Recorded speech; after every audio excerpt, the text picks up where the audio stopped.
This is FSU softball player Mac Leonard, and you are listening to the C-Gap Blitz podcast.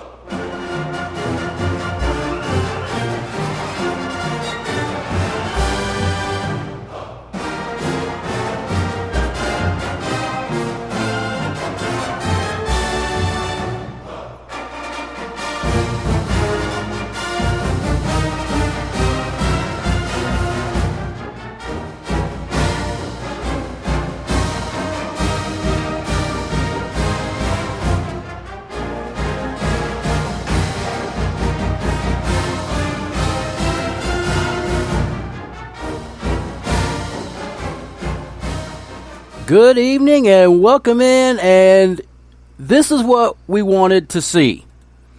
This is what we had to see, not only as fans, but diehard Florida State enthusiasts. This is what had to happen week 0 of the college football schedule. FSU, Duquesne, just wrapping up, 47-7. FSU in a rout. And like I said, we had to see this. This couldn't have been a close game. This needed to be, absolute. And if it wasn't for a Tate Rodemaker interception that led to a touchdown in the waning parts of the second half, FSU may have pulled the shutout. Thank you for joining me on the very first C-Gap recap of the year. I do these after every FSU game.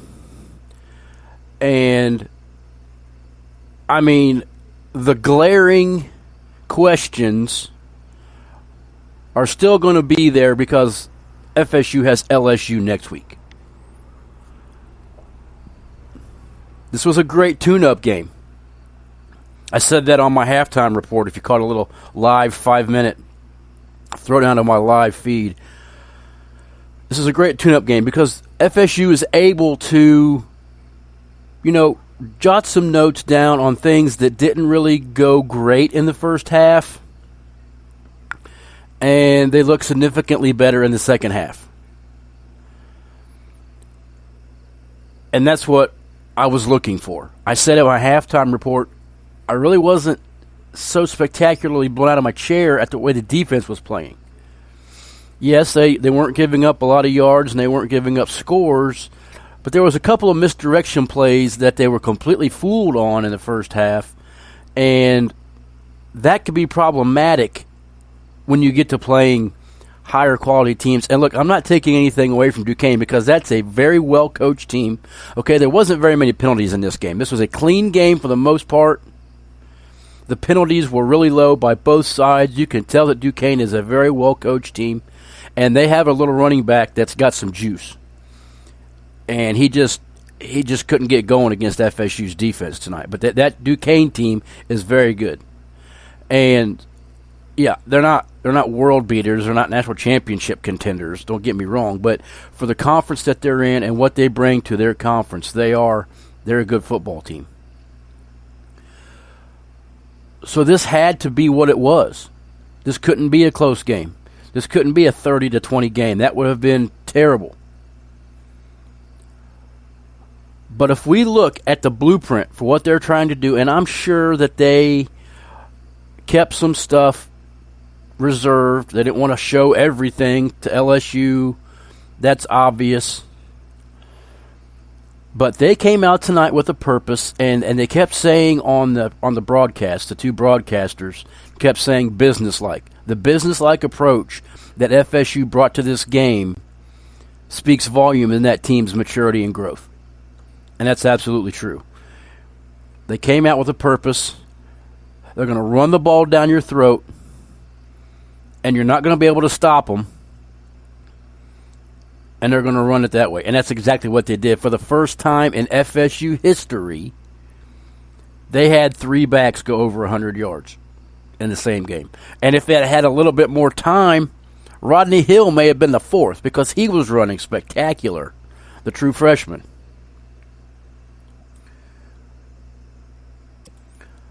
Coach Norvell and the staff made it real clear their intentions early on in this game. We're going to run. Run, run, run, and we're going to run some more. What's that do? That gives your running game confidence. That gives your offensive line confidence. It keeps Jordan Travis upright and healthy and not taking big hits, unnecessary hits, in a game where they knew they could run the ball and win. Beautiful, beautiful execution by the FSU offense this evening. Just loved it. Loved everything I saw offensively. The one thing that really has me worried is Johnny Wilson. We saw him on that 56-yard play down the middle of the field. Something hurt. He got dinged up, and we didn't see him again. We didn't see him on the sidelines. We didn't see him in street clothes. We didn't see him in uniform. We didn't see him again. Now, that is alarming, because you could just see on the couple of times that they targeted him, his presence on the field is just, it's very important. That's 6'7" of man right there. And they're going to need that going forward. Maybe getting Winston right back at some point will help, because he's a dynamic playmaker as well. But, all in all, they didn't need to really rely on the passing game tonight, but they're going to next week and in weeks to come. Because you've got LSU, then you got Louisville. So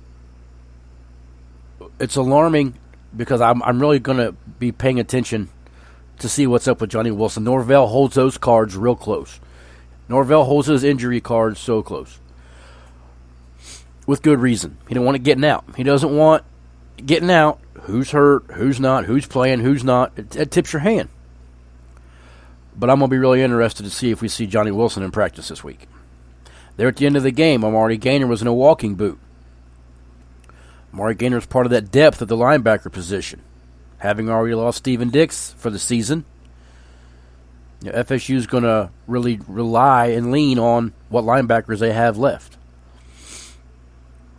I can't get over the play of the running game and how just at will FSU ran the ball.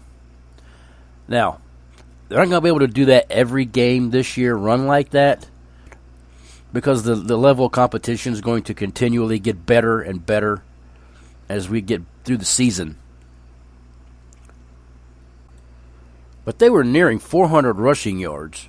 I don't know if they got that or not, because it had to have been pretty close, because they had 300-yard guys. Ward went for 100 plus. Toafili and Benson went for right over 100, and then Rodney Hill was. I can't wait to see his stat line, because he probably had 40 or 50, maybe even 60. But if they can get half of that production throughout the season, this team is going to be just fine, because it's going to take the pressure off Jordan Travis, and it's going to make his job so much easier. And you saw the throws tonight. You could see that. You see the level of difference between Jordan Travis and Tate Rodemaker. The level of comfortability. A couple of bad throws that Tate Rodemaker made that Jordan Travis didn't make. Jordan Travis made a beautiful throw into double coverage to Kentron Portier, and that throw I don't think he's as confident making in years past. So we've seen the growth in Jordan Travis. We've seen the growth in the running game. But the main focus of the first half of the show this evening is the offensive line. If you watch this game in its entirety, you could see that in the third and fourth quarter, the starters weren't in. Pass protection wasn't as productive as it was in the first half. The second half offensive line is where we was rolling all season last year. You can see the growth. Even with the injuries we've sustained at the center position, that offensive line is way better. Their confidence, their continuity, everything is better. They got some horses on that offensive line, some big old dudes, grown men. And it showed against the Duquesne team. There's a lot to be worked on. There's a lot to be cleaned up. But you have to be impressed with what they've done offensively, because they didn't do that last year to Jacksonville State in the game that they lost in the last play of the game. That wasn't there. The growth is evident on both sides of the ball. They didn't punt until the last minute of the game. Once again, that's not going to happen regularly. But they've got a lot to be happy about and feel good about, and they've got a lot to build on going into a huge game next Sunday night against LSU. That one I can't wait for. On the defensive side of the ball, I wasn't so impressed in the first half because there was a couple of things that got away from them. But as the first half came to a close, they had made a couple adjustments and they were starting to figure things out on what Duquesne was trying to do. And I think it's the last two drives of the first half, they really shut Duquesne down. Start the second half, Duquesne gets the ball, and there's just nothing there. They've got nothing going on. FSU made some adjustments at halftime of what was working for Duquesne, and it just didn't work for the rest of the game for the most part. Pretty confident that Duquesne wouldn't have scored if it hadn't have been for that interception by Tate Rodemaker. And look, I'm going to give that one to Tate Rodemaker because he just came into the game. He was just relieving Jordan Travis. Travis played one series in the third quarter. They scored on that, and then Tate took over.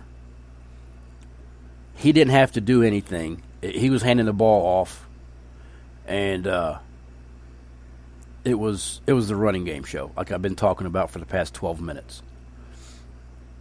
Had the interception not taken place with the big old return where the guy trips over the 35-yard line, they end up scoring on that. I think FSU pitches to shutout, which would have been great. In the second half, FSU made all the adjustments necessary, and they were not able to really get anything going on offense. It was Duquesne in a complete, really, obliteration all game long. There were a few things that got away from them, and there's a few things that I'm worried about. I wanted to see, and this is probably not right, but I wanted to see a kind of a total domination by both sides. And in the end, we did. In the end, we saw a total domination by both sides, and Florida State could have picked their score. They could have put another 14 on them, maybe even 21, maybe even more than that. But they throttled it back, which is good. You don't really want to embarrass them and keep doing that, but it's a great start. I'm not trying to put a downward spiral on this because this was a great needed win for this program. And you can see that they are heads and just leaps and bounds ahead of where they were 2 years ago and even 1 year ago, 4 years ago. This team is better than it was 4 years ago. That's not saying much because the Taggart era was horrible. We've got a lot to look forward to as FSU fans. We've got a lot to get excited about, not only in this year but years to come. Okay, the foundation and the way that Mike Norvell has talked about wanting to build this program back up the right way has happened. He came back in, he wiped it down, he took it back down, and started over with a whole new foundation. And he's built this program up from the ground up. I want to talk about 2-3 players, and then I want to get into the starters of the game, which was his running crew. And then I'm going to get out of here. But what he's done through the transfer portal is amazing. But the players that he's brought in recruit-wise, Rodney Hill, Azareae Thomas, Sam McCall, are guys that are going to be the building blocks and the future of this team. And he's brought them in. They weren't transfers. And we got to see all those guys tonight. There was a play that Isaiah Thomas made where he broke up a pass, and he got called for a pass interference. I thought that was a crap call because, for one, he wasn't really grabbing the guy. He's looking back. He's looking for the ball. I didn't like that call at all. I thought it was, and the commentator said, "Well, he got a little handsy." I didn't see that. I didn't see that. I saw Jamie Robinson get a little more handsy on a couple of plays that didn't get called. But that play by Isaiah Thomas, I thought was fantastic. I didn't see the flag. I didn't see where there needed to be a penalty. But, I'm in Ohio.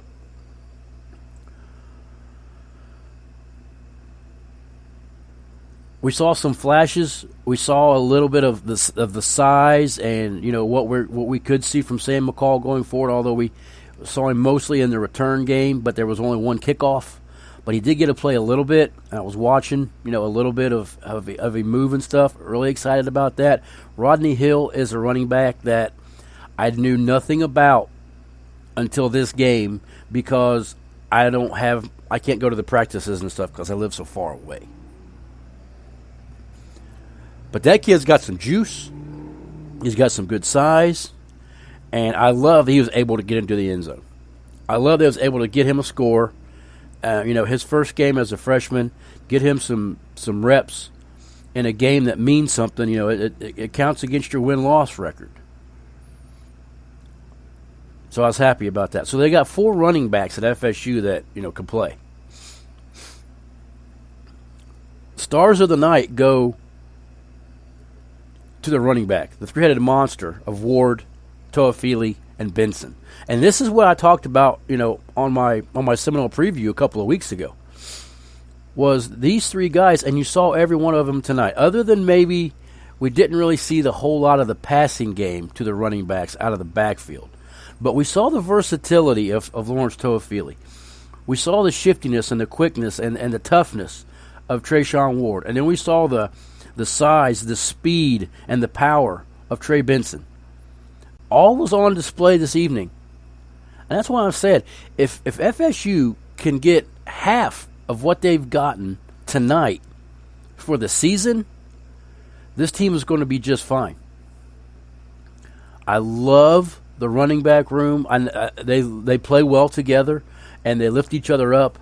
And, when the freshman Rodney Hill got into the end zone, all of the guys, Ward, Toafili, Benson, it was all over, high-fiving him, giving him, all kinds of, praise and attaboys and yada, yada, yada.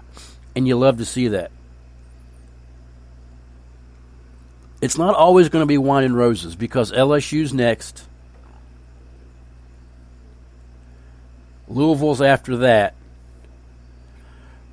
So they're going to really get their mettle tested over the next couple of weeks. The schedule for FSU is not a good one. It's a very brutal schedule. Everybody wants to know win totals and, can they get to 7 or 8 wins? If they get to 7, well, I'm predicting 7 to 8 wins. So if they get to 8 or 9 wins, a beautiful season, 9 wins. 8 wins is a step in the right direction and a win for this team going forward, which means they have to get better next year just because of the schedule. If they played the schedule they had last year, and I was talking about this with a guy at work the other day, if FSU had the schedule that they had last year, they could probably win 9 to 10 games. It's a little tougher this year. Teams are a little bit better. I'm interested to see what Clemson has to do. I'm actually going to the Clemson game, so I'm interested, in watching them and seeing how they do. I'll be watching Louisville next week as well, getting an idea. But we all really know what Malik Cunningham can be. But first it's LSU, and there's a lot of questions. And I will be on Spear Addicts this week with Chris Frazier talking LSU at some point in the week. So you'll have to check that out over on his channel. But with LSU, they have a lot of questions. They haven't played a game yet. New coach, new quarterback, wide receiver returning from injury. There's a lot of questions there. I think FSU goes in there with some confidence and punches them in the mouth a little bit. I wouldn't be surprised if FSU wins this ball game next week. I won't. Great start for Florida State. Great win. Great stepping stone to build on for the season.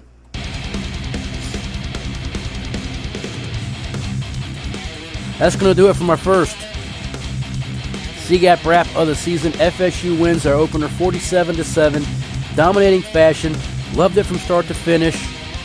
Can't wait to watch it next week. Have a great week. And go Noles.